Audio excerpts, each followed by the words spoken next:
Hello दोस्तों, स्वागत है आपका हमारे चैनल स्मार्ट एजुकेशन क्लासेस में। तो देखिए, आज हम क्या देखने वाले हैं आपका केवीएस पीआरटी। जो केवीएस पीआरटी का आपका एग्जाम है, उसमें हम टेस्ट सीरीज डिस्कस कर रहे हैं और ये आपका जनरल हिंदी अभी डिस्कस किया जा रहा है। ठीक है, तो जनरल हिंदी में आज हमने कितने सेट कर लिए हैं आपके अब तक? A B C D 4 set complete कर लिए हैं। ये सेट ई है। तो अगर आप चैनल पर नए हैं तो चैनल को कर लीजिए सब्सक्राइब और बेल आइकन दबा दें, जिससे आपको आने वाले वीडियोज का नोटिफिकेशन मिलता रहेगा। सारे जो 10 क्वेश्चन हम डिस्कस करते हैं आपके जनरल हिंदी के डिटेल एक्सप्लेनेशन मिलेगी आपको। एक क्वेश्चन नहीं होगा, उसमें 4 क्वेश्चन हम डिस्कस करते हैं, जैसा कि आपको पता होगा। ये बुक है, काफी अच्छी बुक है केवीएस पीआरटी। अगर आप देना चाहते हैं तो जरूर इस बुक को परचेज कीजिएगा। अगर नहीं करना चाहते हैं तो 20 पीडीएफ जो है इसकी टेस्ट की, वो फ्री दी गई है सर द्वारा, तो वहां से भी आप डाउनलोड कर लीजिएगा। लिंक हमने दे दिया है डिस्क्रिप्शन में। और अगर परचेज करना चाहते हैं तो अमेजन का लिंक भी हमने दिया है, वहां से आप परचेज कर लीजिएगा, जिससे आपको दिक्कत ना हो और आप अच्छे से जो है पढ़ सके। चलिए शुरुआत करते हैं। शुरुआत करेंगे हम आपके पहले प्रश्न के साथ। तो पहला देखिए, जो प्रश्न दिया गया है कि स्वामी रहित जानवर के लिए एक उपयुक्त शब्द है। यानी कि स्वामी रहित, जिनका कोई मालिक नहीं है, ऐसे जानवर के लिए क्या कहते हैं? अन्ना कहते हैं, मवेशी कहते हैं, लावारिस कहते हैं, या फिर अस्वामी कहते हैं? बताइए किसे कहते हैं। याद रखना है, जानवर के संक्षेप में पूछा गया है। आप लावारिस बिल्कुल भी ना लगाएं, क्योंकि स्वामी रहित जानवर तो उसे हम लावारिस नहीं कह सकते हैं, क्योंकि लावारिस तो आपका एक कोई वस्तु भी होती है, उसे भी लावारिस कह देते हैं। ठीक है ना, तो ये उत्तर आपका नहीं है। ठीक है ना, इसका अर्थ होता है कि जिसका कोई दावेदार ना हो, जिसका कोई जो है दावेदार ना हो, ये होता है इसका अर्थ। जानवर से कोई संबंध नहीं है। मवेशी कौन कहलाता है आपका? तो मवेशी वो कहलाते हैं, जैसे बेसिकली जानवर होते हैं ना, गाय बैल, तो ये कहलाते हैं आपका मवेशी। ठीक है ना।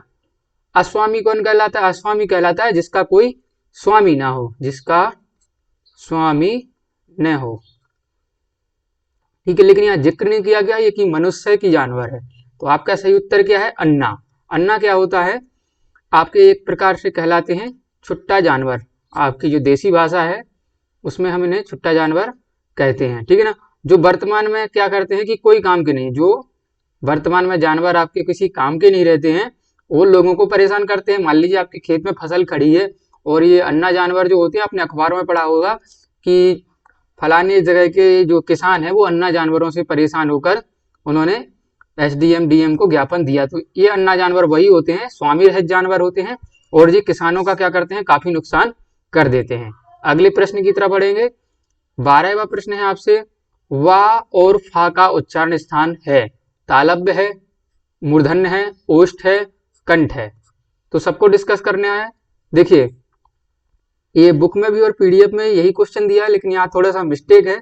क्या मिस्टेक है वो आपको बताते हैं। चलिए, तो देखिए, वाह, वाह का जो उच्चारण स्थान होता है वो क्या होता है? आपने एक सूत्र पढ़ा होगा, क्या होता है? बकारस्य दंतोष्ठा। बकारस्य दंतोष्ठा, यानी कि वाह का जो उच्चारण स्थान होता है वो क्या दंत भी होता है और ओष्ठ भी होता है। ठीक है, दंत भी होता है और ओष्ठ भी होता है। तो ये हो गया आपका। देखिए, दंत और ओष्ठ तो हमें कहीं दिख नहीं रहा, तो चलिए इधर लिख लेते हैं हम, क्या? दंत और ओष्ठ। ठीक है, एक हम विकल्प खुद बना लेते हैं, दंत ओष्ठ हो गया। अब आपका देखिए, फा का उच्चारण स्थान क्या होता है बताइए। फा का हमने एक सूत्र देखा था, उपोध्य उपोध्यमानी नाम ओष्ठा। ठीक है, उपध्यमान नाम ओष्ठा। इसमें देखिए आपका छोटा ऊ हो गया, बड़ा ऊ हो गया, ये हो गए। और क्या होता है? पा से आपका पा वर्ग, तो पा फा बा भा और माँ, ये हो गए, पापा भावा माँ। ठीक है ना, ये हो गए। और ये जो उपदमानी चिन्ह जो होता है, ये इस प्रकार से आपका संस्कृत में है, इसमें आपका इतना आवश्यक नहीं है। ठीक है, तो ये हो गया। तो आपका जो फा पूछा गया, तो फा का उच्चारण स्थान क्या है आपका? फा का जो उच्चारण स्थान है ओष्ठ है, तो ओष्ठ तो हमें ये दिख गया है। ठीक है, अब तालब का आपने क्या पढ़ा था? इचू यशा नाम तालु। तालु का क्या होता है? इचू यशा नाम तालु। तो आपका छोटा ई बड़ा ई ये हो जाएंगे। चा वर्ग हो जाएगा तो चा, छा, जा, झा और झई, ये क्या हो गए ये, और या भी दिख रहा होगा आपको और सा भी दिख रहा होगा। तो ये सारे जो वर्ण हैं वो तालु से उच्चारित होते हैं, इसका याद रखिएगा। अब क्या बचा आपका मूर्धन, तो मूर्धन का क्या होता है, ऋटुर, ऋटुरषणाम मूर्धन, ये आपका मूर्धा होता है। तो ऋषि हो गया, टा से टा वर्ग, टा, ठा, डा, ढा और अड़ा, ये 5 वर्ण हो गए। और आपका रा और सा, ये क्या होते हैं, मूर्धन्य होते हैं। ठीक है, ये हो गया आपका मूर्धन। अब क्या बचा, कंठ बचा। तो कंठ का हमने सूत्र पढ़ा था, अकोहे विसर्जनीय नाम कंठा। तो आ हो गया, छोटा आ हो या बड़ा आ हो। ठीक है, का वर्ग तो का, खा, गा, घा और अंगा, ये हो गया आपका कु वर्ग से। ठीक है ना, हा हो गया और आपका विसर्ग चिन्ह हो गया, ये जो है सारे कंठ से उच्चारण होते हैं। तो इस प्रश्न में देखिए, या तो ये होना चाहिए कि वा की जगह अगर हम बा कर देते हैं, बाई मिस्टेक हो गया होगा, तो इसका जो आपका सही उत्तर है वो क्या हो जाएगा आपका, वो हो जाएगा आपका बा और भाई, ये के हो जाएंगे, एक ही वर्ग के हो जाएंगे, तो इसका उच्चारण ओष्ठ लगा सकते हैं। ठीक है, ये हो गया। नहीं तो आपका वा का जो उच्चारण स्थान होता है वो दंतोष्ठ होता है, इधर हम बा कर देते हैं तो आपका जो ओष्ठ है वो उत्तर हो जाएगा। ठीक है दोस्तों, अगले प्रश्न की तरफ बढ़ेंगे। अगला प्रश्न है 13वां कि काला का भाववाचक संज्ञा है। काला का भाववाचक संज्ञा कालू होगी, कालिक होगा या फिर कालिमा या फिर कोई नहीं। तो आपको बता दें कि हम एक शब्द सुनते हैं कि आज चंद्रमा की जो लालिमा है, चंद्रमा की जो लालिमा होती है, लालिमा क्या होता है, उसका चमकना, तो वो काफी खूबसूरत लग रही है। तो इसी प्रकार काले शब्द के लिए हम यूज करते हैं कालिमा, कि जो काला व्यक्ति है उसको अगर आपको काला नहीं कहना है, ठीक है ना, और आप उसे मतलब उसको बताना भी चाहते हैं तो आप क्या शब्द कर सकते हैं, कालिमा, कि देखिए मतलब कोई भी चीज है वो ब्लैक कलर की होती है तो उसको अगर अच्छे से बोलना है तो हम उस कालिमा शब्द का भाववाचक संज्ञा प्रयोग करते हैं। ठीक है, ये होता है आपका कालिमा जो है भाववाचक संज्ञा होती है। हमने भाव संज्ञाएं जो हैं कितनी होती हैं सब आपको पिछले वीडियो हैं जो सेट ABCD इनमें अच्छे से बताया हुआ है, अगर आपने नहीं देखे तो देख लीजिएगा, लिंक डिस्क्रिप्शन में दिया हुआ है। चलिए 14वां प्रश्न है, दिन जल्दी जल्दी ढल रहा है, यह क्रिया विशेषण का रूप है। क्या रूप है, कालवाचक है, स्थानवाचक है, परिमाणवाचक है या फिर रीतिवाचक है। तो एक हमने पढ़ाया था आपके लिए, संज्ञा पढ़ाई थी, तो उसमें बताया था कि रीतिवाचक कहाँ होता है, जहां आपका कोई भी मतलब क्रिया के होने का तरीका, क्रिया के जो होने का तरीका है वो बताया जाए। ठीक है ना, क्रिया के होने का तरीका या विधि के बारे में कुछ भी चीज बताई जाए तो वो होती है आपकी रीतिवाचक। जैसे कि क्या हो गया, धीरे धीरे कोई चीज हो रही है, तेज हो रही है, अचानक हो रही है, ठीक है ना, जल्दी हो रही है।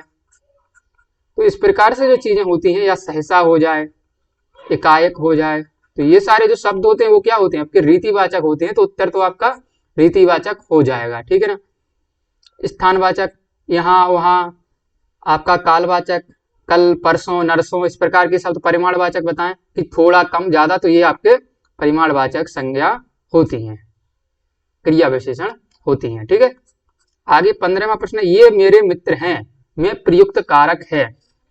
तो कारक के चिन्ह देख लीजिएगा, संबंध में क्या होता है, का, की, के। कर्म में क्या होता था बताइए, कर्म को। कर्ण में क्या होता था, कर्ण, ने, से और के द्वारा। ठीक है, और कर्ता में क्या होता था, कर्ता, ने। तो ये मेरे मित्र हैं, इसमें आपको कोई कारक चिन्ह तो नहीं दिख रहा है, तो उत्तर बताइए क्या होगा। तो इसका जो सही उत्तर होगा वो होगा संबंध, क्योंकि यहाँ संबंध दर्शाया जा रहा है कि ये जो व्यक्ति है, ये जो व्यक्ति है आपका, ठीक है, तो वो क्या है, एक व्यक्ति इस ओर इशारा कर रहा है कि ये जो हैं ये मेरे मित्र हैं, तो ये संबंध बताया जा रहा है। ठीक है ना, संबंध की ये इनके मित्र हैं। इस प्रकार से आपका ये जो है कौन सा कारक होगा, संबंध कारक होगा। अगले प्रश्न की तरफ 16वां प्रश्न है, भरपेट में समास है। तो द्वंद्व कहाँ होता था, जहां दोनों पद प्रधान हों, जैसे दिन और रात। रात का अगला महत्व है अपना और दिन का अलग है। अव्ययी भाव कहाँ होता था, जहां पहला पद अव्यय हो, शब्द क्या हो, नपुंसक लिंग हो। ये आपको सब बताया है, फिर भी रिपीट करते चल रहे हैं, ठीक है। बहुब्रीहि में क्या होता था, अन्य पद प्रधान। संबंध तत्पुरुष में क्या होता था, का, की, के जो है कारक चिन्ह मिलेंगे, ठीक है। तो इसका जो उत्तर भर, भर क्या है आपका एक जो है वो अव्ययी भाव है। क्यों होगा, क्योंकि भर जो है आपका अव्यय शब्द होता है, ठीक है। आपने पढ़ा होगा भर क्या है आपका एक अव्यय निपात है। जैसे अव्यय क्या होते हैं, जिनका प्रयोग अव्यय के लिए होता है, ठीक है ना। सॉरी, आपको बताएं जो भर है वो आपका क्या है, एक निपात शब्द। तो ये बिल्कुल अव्यय के ही समथिंग होते हैं, लेकिन हम इन्हें पूर्ण रूप से अव्यय नहीं कह सकते हैं, ठीक है ना। जैसे भरपेट और कई शब्द हम इनके यूज कर सकते हैं, ठीक है ना। तो शब्द अलग हो जाएगा, उसमें भर जोड़ देंगे तो क्या होगा कि वो नपुंसक लिंग शब्द बन जाता है। तो इसका उत्तर जो है वो अव्ययी भाव समास होगा। 17वां प्रश्न है, विलक्षण में कौन सा उपसर्ग है। उपसर्ग कहाँ लगते हैं, शब्दों के आगे लगते हैं, ठीक है ना। बिल होगा, वी होगा, विही होगा, या फिर कोई नहीं। बताइए क्या होगा इसका उत्तर। विलक्षण में कौन सा उपसर्ग है, क्या है इसमें। तो इसका देखिए हम विग्रह करेंगे तो वी धन लक्षण जो है हमने अपना मूल शब्द निकाल लिया, तो आपके पास क्या बचा, वी बचा। तो उत्तर आपको मिल ही गया है। और भी शब्द जैसे विलाप हो गया तो इसमें भी वी होगा, विदेश हो गया, देश में हम वी जोड़ दे तो विदेश बन जाता है, पक्ष में वी जोड़ दें तो विपक्ष हो जाता है, बिल्कुल विपरीत। योग में अगर वी जोड़ दें तो वियोग हो जाता है। इस प्रकार से इसके कुछ और एग्जाम्पल ये दिए गए हैं, ठीक है ना। वी जो है आपका किसका, ये संस्कृत का है आपका उपसर्ग, लेकिन पूछा क्या गया है हिंदी में, क्योंकि संस्कृत और हिंदी में कोई फिक्स नहीं है कि इसका क्वेश्चन यहाँ आएगा और उसका क्वेश्चन वहां, कुछ भी हो सकता है। चलिए 18वां प्रश्न है, लुटेरा में कौन सा प्रत्यय है। प्रत्यय कहाँ लगते हैं, शब्दों के पीछे लगते हैं, ठीक है, याद रखिएगा। एरा है, एरा है, रा है, या फिर ऑल, सभी है। तो बताइए लुटेरा में जो है कौन सा प्रत्यय है। तो आपको इसमें बताना था कि इसमें जो है वो प्रत्यय कौन सा है लुटेरा में, ठीक है। तो बताइए कौन सा है, 4 विकल्प आपको दिए गए हैं। तो इसका जो आपका सही उत्तर है वो क्या है, एरा। एरा प्रत्यय इसमें होगा। ये क्या है आपका, एक कृत प्रत्यय है, क्रिया में जुड़ता है, और तद्भव प्रत्यय है, ठीक है ना। तद्भव प्रत्यय ये है, तत्सम तद्भव पढ़े थे ना, तो तद्भव प्रत्यय आपका है, ये हमने आज की आवश्यकता के अनुसार बना लिए हैं। जैसे उसके कुछ और एग्जाम्पल भी देख लीजिए। जैसे पूछा जा सकता है आपसे कि चचेरा में बताइए, चचेरा में हो गया, फुफेरा में हो गया, ठीक है, और ममेरा में हो गया। तो इनमें क्या है आपका एरा प्रत्यय होता है। देखिए बड़ी जो ए की मात्रा नहीं है इसमें, एरा अकेला है, छोटा ए है, और रा बड़ा होता है, ठीक है, ये प्रत्यय इसमें होता है। अगले प्रश्न की तरफ बढ़ेंगे हम। अगला प्रश्न है आपसे 19वां कि दुष्कर का संधि विच्छेद होगा, क्या होगा, दुष्धन अकर, दूधन कर, दुष् प्लस कर, या फिर दूधन अस्कर। बताइए। तो ये जो आप देख पा रहे हैं इसमें आपकी क्या संधि, इसमें आपकी विसर्ग संधि है। तो विसर्ग संधि में आपने एक नियम पढ़ा होगा कि विसर्ग के पहले, ठीक है ना, विसर्ग के पहले, चलिए एक सेकंड रुकते हैं थोड़ा।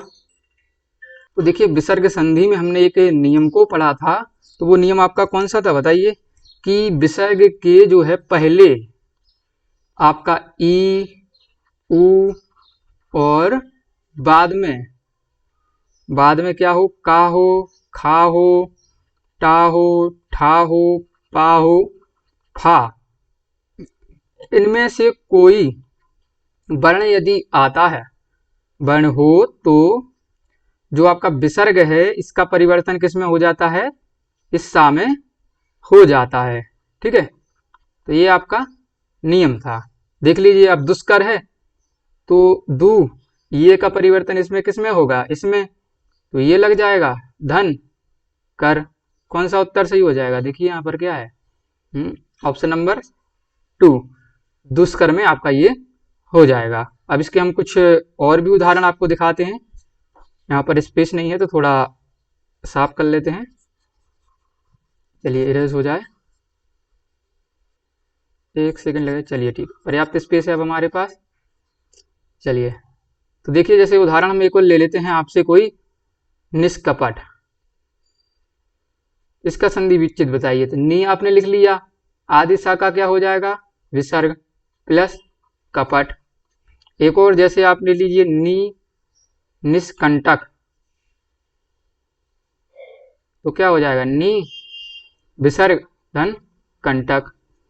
एक और जैसे निहि निष्ठुर काफी पूछा जाता है, तो निहि प्लस ठुर, तो ये जो सास है जो वो गायब हो जाता है और विसर्ग आ जाता है। अगले प्रश्न की तरफ 20वां प्रश्न है आपसे कि निम्न में से किस शब्द की वर्तनी शुद्ध है। वर्तनी के लिए हमने बताया ज्यादा से ज्यादा आपके पास कोई भी बुक होगी तो उससे आप प्रैक्टिस कर सकते हैं। छुट्टी बिल्कुल नहीं, छुट्टी बोलने में अटपटा लग रहा, छुट्टी हो सकता है या छुट्टी। तो आपका जो सही उत्तर है वो क्या, ऑप्शन नंबर 3 जो है छुट्टी, ये आपका जो कुछ इस प्रकार से लिखा जाता है। ठीक है, तो ये आपका उत्तर होगा। तो ये थे आज के 10 प्रश्न। आपके जनरल हिंदी के कैसे लगे कमेंट करके बताइएगा। वीडियो को लाइक करें, शेयर करें और चैनल को सब्सक्राइब नहीं किए हैं तो सब्सक्राइब कर लीजिएगा। धन्यवाद, मिलेंगे हम जल्दी अगले वीडियो में। जय हिंद, जय भारत।